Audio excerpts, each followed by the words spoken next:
Bueno, yo voy a hablar de gangliosidosis GM1 y GM2. Como vamos un poco regular de tiempo, igual me voy a saltar la parte de la enfermedad, como ha hecho Mónica, pero bueno, si los papás queréis hacer alguna pregunta y creéis que es oportuno, pues lo explico. Iba a contar que los gangliosidos son glucolípidos y que se localizan especialmente en el sistema nervioso central, y es una serie de reacciones metabólicas que hacen que, dependiendo de qué enzima deje de funcionar bien, se acumule un gangliosido u otro, y nos van a dar unas enfermedades que mayoritariamente van a causar afectación neurológica, y como en la mayoría de estas enfermedades metabólicas de las que siempre hablamos, hay un espectro fenotípico. Entonces, un paciente que debuta antes, en principio, va a ser un paciente grave.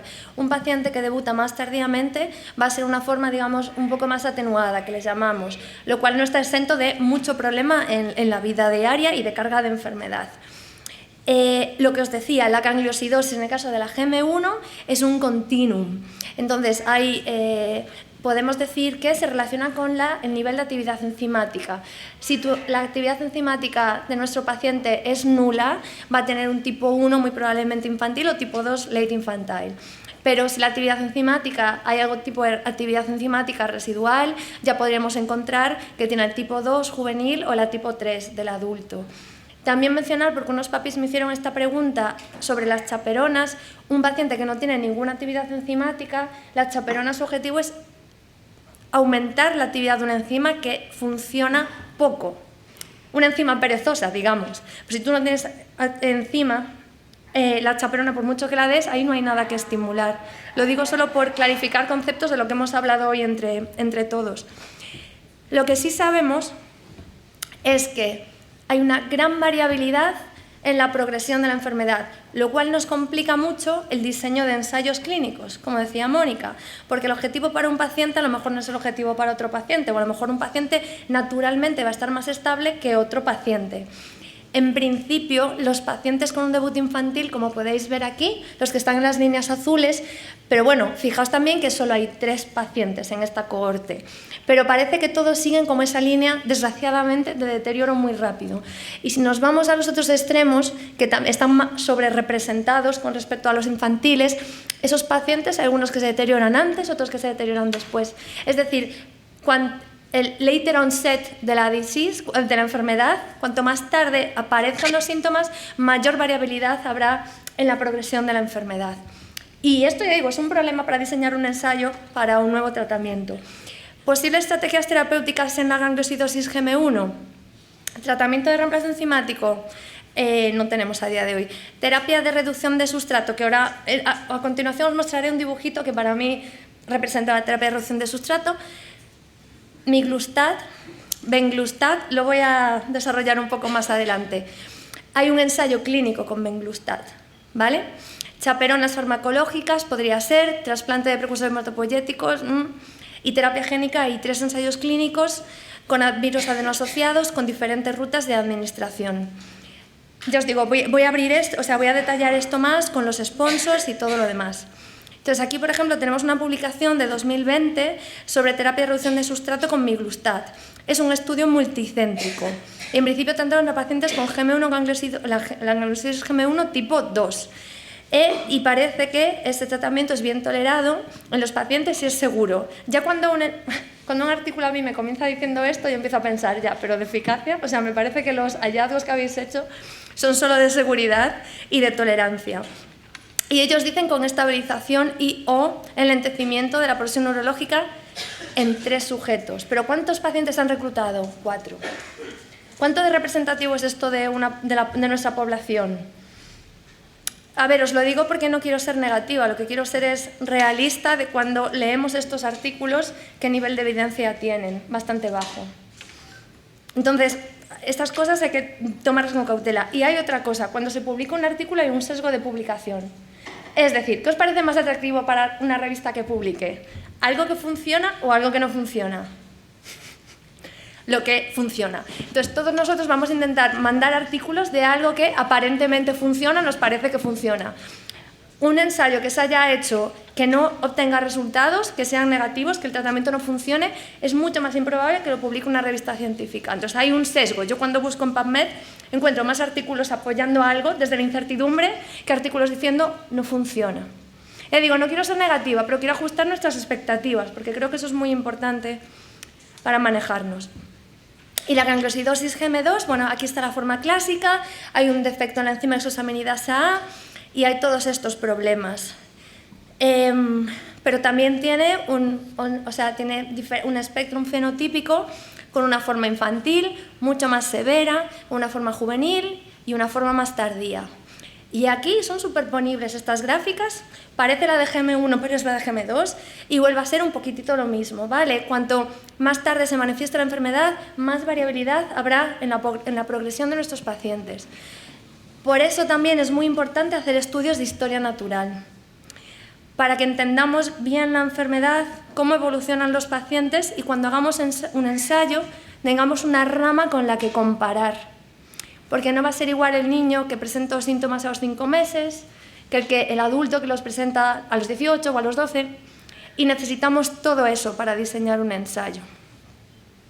Posibles estrategias terapéuticas. No hay una terapia de reemplazo enzimático, podría ser posible, pero no la tenemos. En teoría, una terapia de reducción de sustrato, podríamos hablar de miglustat, pirimetamina, venglustat, chaperonas farmacológicas y terapia génica. Perdón, yo creo que esta es una versión anterior, tenéis que disculparme, ¿no? Esto es una versión anterior. Bueno, perdonad, pues os voy a hacer una improvisación un poco. Hay dos ensayos clínicos de terapia génica. La terapia de reducción de sustrato creo que está aquí bien representada. Abrimos este grifo en una persona sin un defecto genético, digamos, normal, entendiendo por normal algo muy amplio, y vemos que el agua, ¿no?, circula a través de esta taza, digamos. Un paciente con una enfermedad lisosomal, el agua se acumula porque hay un defecto en el metabolismo en esta taza que rebosa. La terapia de reducción de sustrato, ¿en qué consiste? En disminuir el flujo de agua, ¿vale? Por tanto, si tú disminuyes ese flujo de agua, digamos que va a haber menos sustrato que se acumula. ¿Me explica? Bueno, creo que el dibujo es como más... lo explica mejor que yo, sin palabras. Se hizo una revisión sistemática hace poco publicada en European Journal of Neurology sobre el uso de miglustat en la gangliosidosis GM2.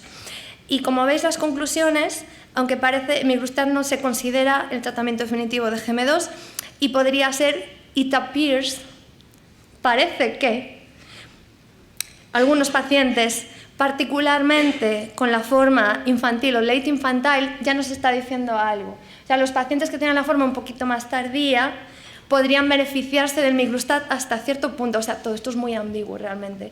No usamos miglustat en la práctica clínica habitual porque no consideramos que haya suficiente evidencia científica. Todo esto es muy ambiguo y es muy borroso. Y si tú a un paciente le das miglustat con una gangliosidosis GM2, lo que esperarías efectivamente sería que hubiera una mejor respuesta en alguien que tiene síntomas más tardíos, pero a lo mejor es porque es la propia progresión de su enfermedad. Vas a pensar que se estabiliza, porque esa persona ya iba a estar estable durante más tiempo que un paciente que ha debutado cuando era un bebé. Otras opciones que tenemos son las chaperonas farmacológicas, que perdonad porque puse la pirimetamina en reducción de sustrato, pero sería una chaperona, y se han hecho algunos ensayos clínicos y lo que han visto realmente es que hay actividad en fibroblastos y parece que aumenta la actividad de la enzima. Pero cuando se lo ha aplicado a pacientes no hemos visto un beneficio clínico. Y esto es algo que ha mencionado Mónica anteriormente. O sea, tratamos pacientes, no tratamos números, no es la analítica. Y los modelos in vitro no son lo mismo que nuestro paciente. De la misma manera que el modelo animal es limitado y no representa a nuestro paciente.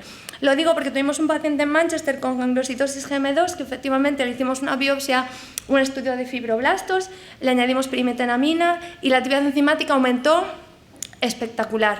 Y en plasma también. Se le dio al paciente esta medicación mediante uso compasivo porque no tenía y lo toleró bien, sin eventos adversos, pero no vimos que le generara un beneficio clínico, por mucho que tú, ¿no?, en los papeles, en los números, te saliera que debería ayudar.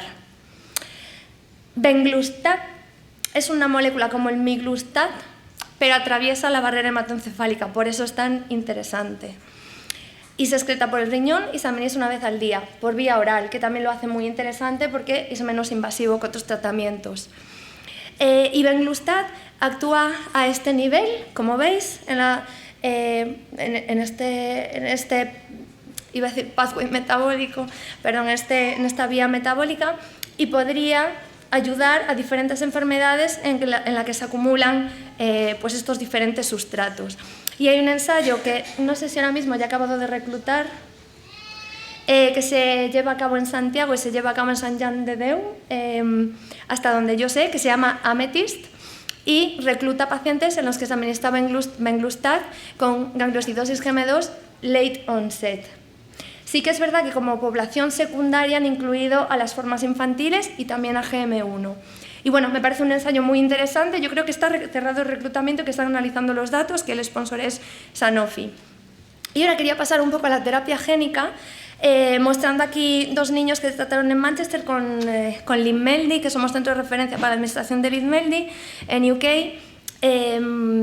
Y entonces la niña mayor tiene leucodistrofia metacromática y la niña pequeñita fue la que se le puso el tratamiento de forma presintomática. Y la verdad es que ha sido un auténtico éxito. Entonces es un ejemplo de una terapia génica que se ha probado y que es exitosa, pero conocemos otras como Esquisona, como Luxturna y como Zolgensma, que es para atrofia muscular espinal. Pero, o sea, hablamos de historias de éxito, pero ¿qué hay detrás también?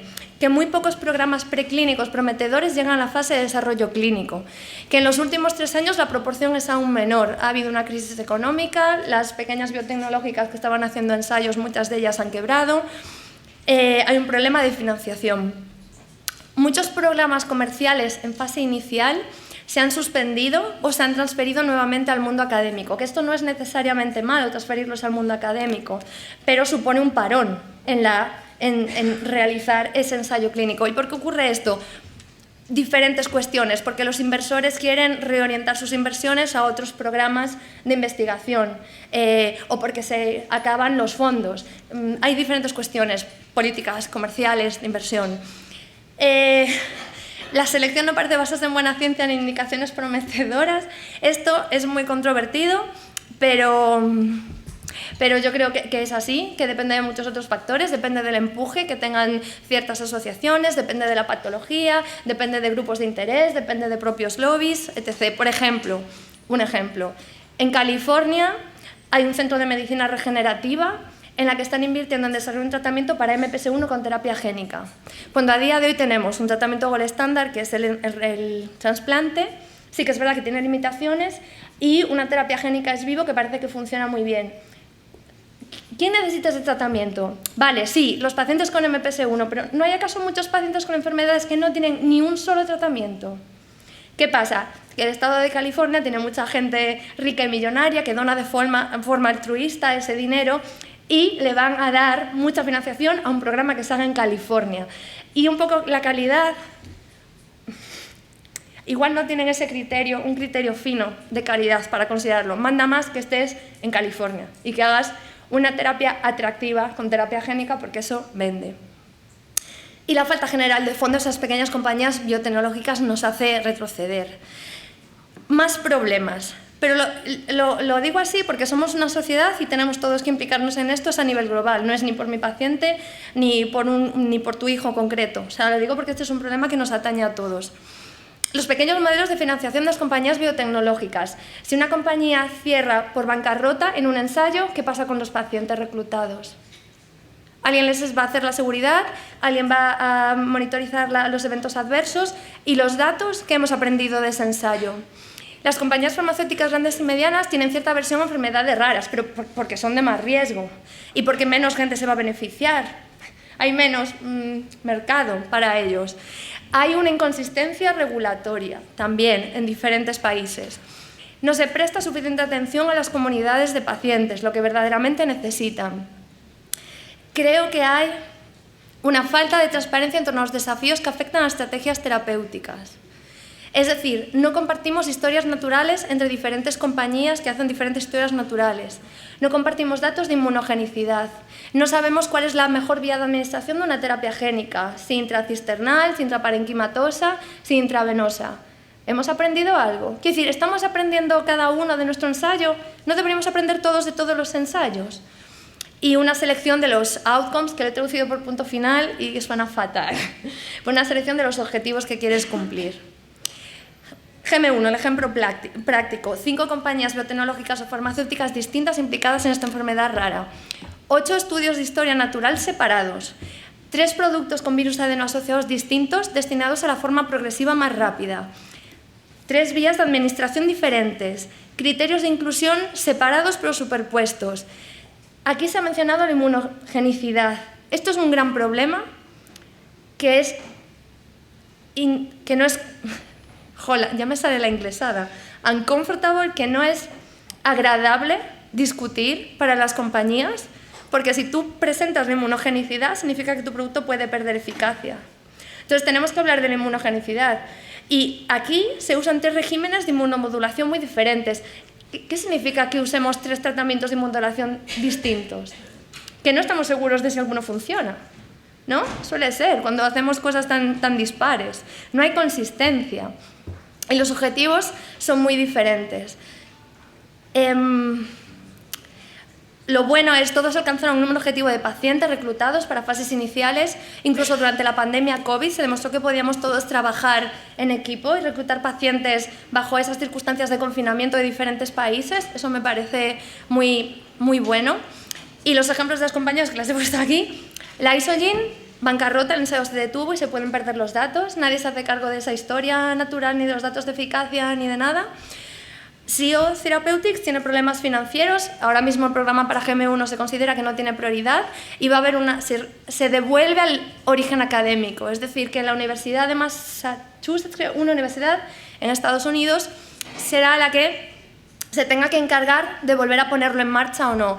Los datos en principio son seguros, pero no están disponibles para la comunidad. No sabemos. Y Passage Bio, que tiene un reclutamiento en curso, pero el ensayo está en pausa realmente, datos poco compartidos, y sí que sabemos que ha habido despido de personal y reorganización de programas de investigación, o sea que esto está un poco en peligro.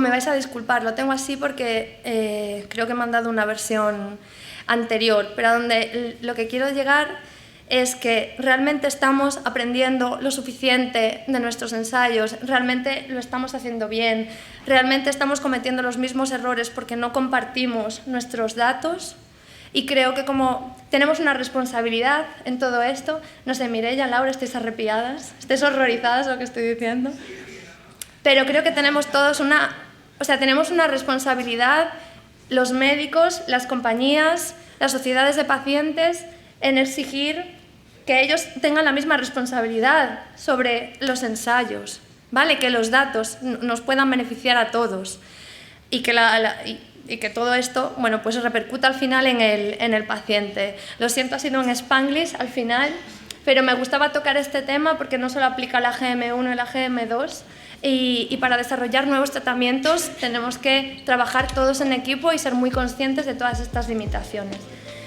Muchas gracias.